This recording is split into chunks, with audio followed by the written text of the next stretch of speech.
The humid barracks air hung thick, heavy, a suffocating blanket over the exhausted souls.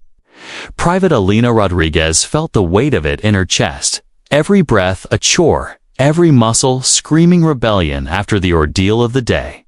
Sergeant Major Stone, a figure of imposing height and rigid military bearing, stood near the entrance to the washroom.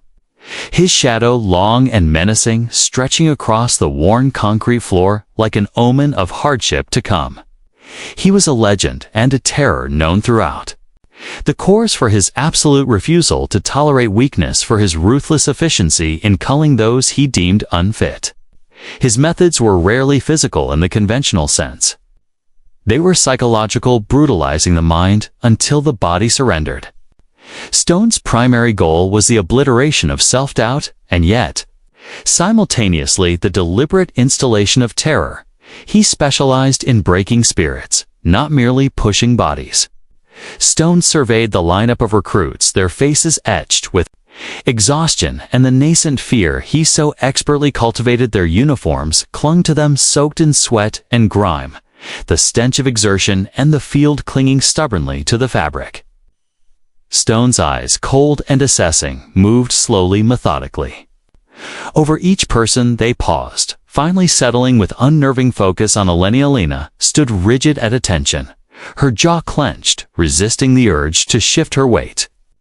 She knew that any sign of relief or relaxation would be interpreted as an opening, a weakness to exploit. She had spent months preparing for this specific level of psychological warfare, studying Stone's history, his known tactics, his predictable unpredictability. She knew his gaze was a probe, searching for the crack in the armor. She met his eyes directly in active defiance, cloaked in military deference, trying to convey nothing but unyielding resilience. Stone offered a slow, deliberate smile, a chilling sight that never reached his cold eyes. He pointed a thick, calloused finger directly at her face, a gesture heavy with implied command and humiliation. "Your filth offends me. Private Rodriguez, take a shower," he ordered, his voice low, gravelly, carrying a weight of authority that crushed all resistance. He did not shout. His orders were delivered with a quiet certainty that made them sound final, absolute, like a divine decree. The other recruits shifted nervously, their silence thick with dread and the selfish relief that the target was not them they had all witnessed. Stone's tests, his arbitrary cruelties, his specialized form of intense, personal scrutiny. They knew Stone was not concerned with general hygiene. This was theater, a setup, a calculated public humiliation ritual designed to test Alina's breaking point, to see if she would crack under the pressure of being singled out. Alina felt the heat of shame rising, but suppressed it immediately, replacing it with an icy determination. The shower was not a privilege, it was a command laced with poisonous intent. An assignment she had to navigate later. The barracks were quiet, the sounds of muffled movement and whispering the only testament to life. Alina walked to the solitary shower room designated for late-night use or special assignments she recognized.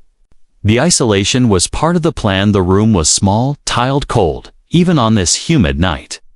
She stripped off her heavy, sweat-soaked uniform, tossing it into the corner. The immediate relief of shedding the weight was momentary and quickly replaced by a sense of foreboding. She stepped under the spray, the water initially scalding hot, a shocking temperature that stung her skin.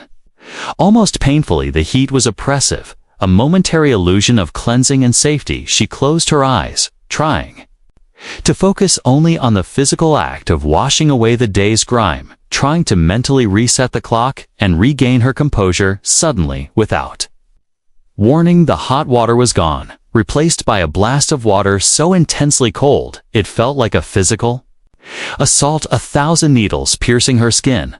Alina gasped, her breath seized in her throat, a sharp, involuntary sound that echoed in the tiled space.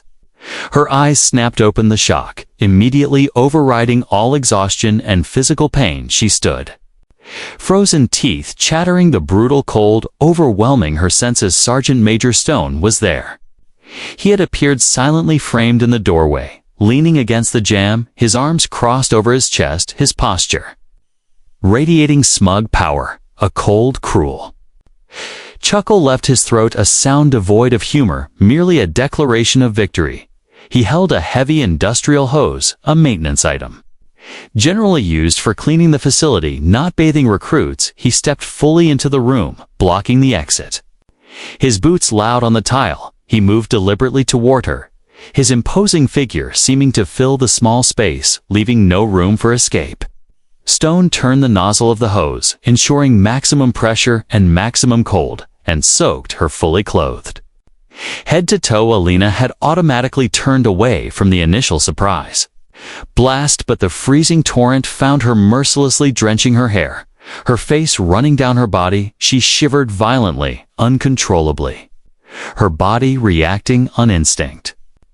The uniform, now soaked, became a 100-pound weight of cold humiliation searing through her vein. Stone maintained the spray for an agonizing eternity, then dropped the hose, allowing the water to continue its icy flow against the wall. His voice, when he spoke, was low, sibilant, a perfect instrument of mockery. "You think you can quit now, Rodriguez?" He stepped closer, his shadow swallowing her completely. "You think you are tough enough for my seals?" He paused, letting the implication hang heavy. "In the air, do you, Private? Do you have what it takes to survive the cold, the dark, the absolute zero point of fear that awaits the truly exceptional?" He was testing her resolve, not just her stamina. He wanted to see tears. He wanted to hear a plea. He wanted the satisfying sight of her giving up that final shred of dignity. He wanted to confirm his own narrative, that he was the hammer and she was the fragile glass awaiting its inevitable shattering. Stone mistook the cold clarity in her eyes for the glassy, vacant stare of defeat, but he was terribly wrong. The cold water continued its assault, the sound deafening in the small room, but the true noise, the internal sound of a spirit crystallizing under extreme pressure, was silent and absolute. Alina felt the snap inside her, a wire pulled taut over years of discipline and training finally releasing, not in a break, but in a recoil. A wave of white-hot focus washed over the freezing exterior of her body. She was no longer a recruit undergoing punishment. She was a survivalist analyzing a threat, a tactician calculating an engagement. The cold was an inconvenience. The humiliation was irrelevant. Stone's presence was simply the final obstacle, standing there, dripping, shivering, a target of his cruelty. She was already beyond him in her mind, moving forward to the next step, the response, the countermeasure, the absolute final act. Alina did not scream, she did not plead, she did not give Sergeant Major Stone the satisfaction of even a whimper of surrender. Something profound and irreversible had snapped. Inside her, a mental barrier dissolved under the sustained shock and humiliation. What Stone saw in her eyes was not the anticipated flicker of fear or submission, but the terrifying, cold clarity of a predator preparing its attack. He saw only the surface, the shivering recruit, the failed soldier. But beneath that icy exterior was the heart of a consummate warrior, awakened by necessity, an absolute threat. The wire was cut. The wire was cut. The restraints were gone. Stone had miscalculated severely. He had pushed a disciplined soldier past the point of compliance and into the realm of pure survival. The ice-cold water still streamed down her body, a torrent of sensory overload, but it was now her ally. It masked her true intentions. The immediate surge of heat rising in her core, a physical manifestation of focused intent. She remembered her deep-cover training, every lesson learned in the dark corners of the compound, on opportunity, on leverage, on the swift, decisive action required to neutralize a threat. The freezing spray now served only to numb her to external pain. Concentrating her awareness inward, Stone took another deliberate step forward, relishing the moment, moving in for the final emotional blow, a nasty comment, a superior sneer meant to break her forever. He had played this scene countless times. He was predictable in his dominance. Alina moved first, not with rage or a frantic flail, but with flawless, economical technique honed over thousands of hours of repetitive drills. Her movement was fluid, unexpected, a sudden shift in weight and direction that caught Stone completely by surprise. She ducked low under his reaching arm, a blur of calculated motion that placed her inside his personal space. Stone's massive frame was suddenly vulnerable. Her hand shot out a lightning-fast extension, gripping his exposed wrist with practiced iron force, twisting the joint precisely, applying maximum pressure to a sensitive cluster of nerves. Stone's eyes widened. Instantly, a look of shock replacing the smug confidence. A sharp sound of pain escaped his lips, a guttural noise of surprise and agony.